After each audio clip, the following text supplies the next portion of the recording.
Hello बच्चों।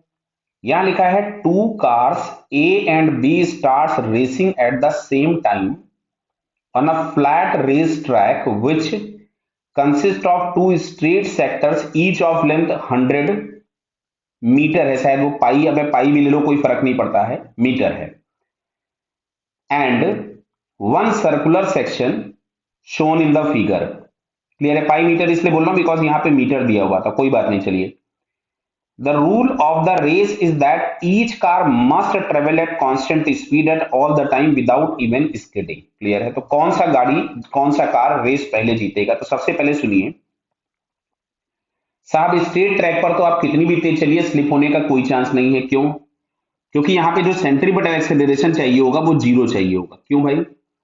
AC बराबर हम लोग लिखते थे वी स्क्वायर बाई आर। अगर स्ट्रेट है तो आर टेंडिंग टू इंफिनिटी हो जाएगा, तो एसी टेंडिंग टू जीरो हो जाएगा। मतलब स्ट्रेट हॉरिजॉन्टल रोड पे हमको किसी तरह के कोई सेंट्रीपिटल फोर्स की रिक्वायरमेंट नहीं है। तो बात गड़बड़ कहां होगी? सर्कुलर ट्रैक पे। तो जरा हम सर्कुलर ट्रैक की बात कर लेते हैं। तो ये मान लो सर्कुलर ट्रैक है, कोई भी आर रेडियस का, और ये यहाँ पे गाड़ी है।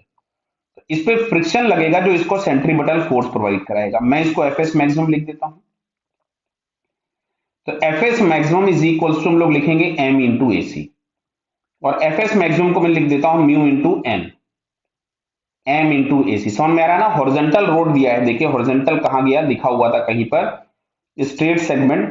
तो अगर हॉरिजॉन्टल सरफेस है तो एम जी नीचे होगा, नॉर्मल ऊपर होगा, ये दोनों आपस में बैलेंस होंगे। तो म्यू इंटू एन की जगह हो गया M G, M into a सी। चलिए मैं एसी की वैल्यू इसी जगह पुट कर देता हूं। तो एसी की जगह हम लोग लिख लेते हैं we square by are.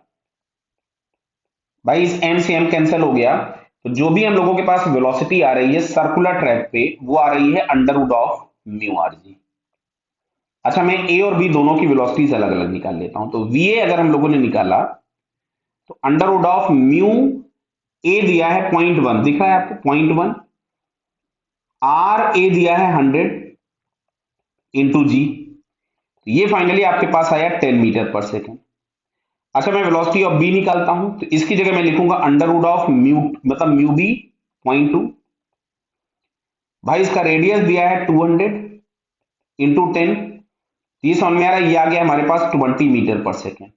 Clear? अब सुनो इधर, ये जो स्ट्रेट वाले पार्ट है, जिसकी स्पीड ज्यादा होगी वो पहले कवर कर जाएगा। तो यहां से हमको क्या दिख रहा है कि दोनों की स्पीड में ज्यादा स्पीड किसकी है? बी वाले की। यानी बी वाला पार्ट जो होगा वो स्ट्रेट वाले पार्ट पर तो जीत जाएगा। क्लियर? अब बात आ रही है कर्व पार्ट पे। तो कर्व पार्ट पे जो इसका टाइम लगने वाला था टी ए, वो लगेगा पाई आर अपॉन वी ए। तो पाई, अच्छा आर की जगह हमने लिख दिया 100, रेडियस इसकी 100 थी, और वी ए था 10, तो ये मिला बेटा 10 पाई सेकेंड। ये बात तो समझ में आ गया ना? स्ट्रेट वाले पार्ट पर बी जीत जाएगा क्योंकि बी की स्पीड ज्यादा है और ए की स्पीड क्या है? कम है। अब ये वाला पार्ट छोटा था ए वाले का, और बी वाले का पार्ट बड़ा था, तो जो भी डिफरेंस आता वो यहां पे हमको आना चाहिए था। अब ये वाला भी हम निकाल रहे हैं। अच्छा, बी वाले को यहां जो टाइम लगने वाला है वो हम लोग लिखेंगे pi r b upon v b. तो यहां से हमने लिखा पाई आर बी हमारे पास दिया था 200 अपॉन वी बी था 20, तो भाई ये भी आ गया 10 पाई सेकेंड। तो यानी जो सर्कुलर ट्रैक घूमने में टाइम लग रहा है वो तो दोनों को सेम लग रहा है। तो स्ट्रेट वाले पे तो ऑब्वियस है कि जिसकी स्पीड 20 है वो जल्दी पहुंच जाएगा, स्ट्रेट वाले पार्ट को ये जल्दी कवर कर लेगा। यानी car b complete the race before in comparison to car a. तो ये हमको बेटा चौथे वाले ऑप्शन में दिख रहा है। देखिए लिखा है ना, car b complete its journey before car a. Clear? तो fourth option is the correct. क्लियर हुआ ना बेटा? स्ट्रेट सेगमेंट पर जिसकी स्पीड ज्यादा है वो जल्दी कवर कर जाएगा। तो स्पीड ज्यादा किसकी थी? बी की। सर्कुलर वाले आर्क में ए का आर्क छोटा था, लेकिन हमने टाइम निकाला तो सर्कुलर ट्रैक पूरा करने में दोनों को समय क्या लग रहा था? बराबर बराबर।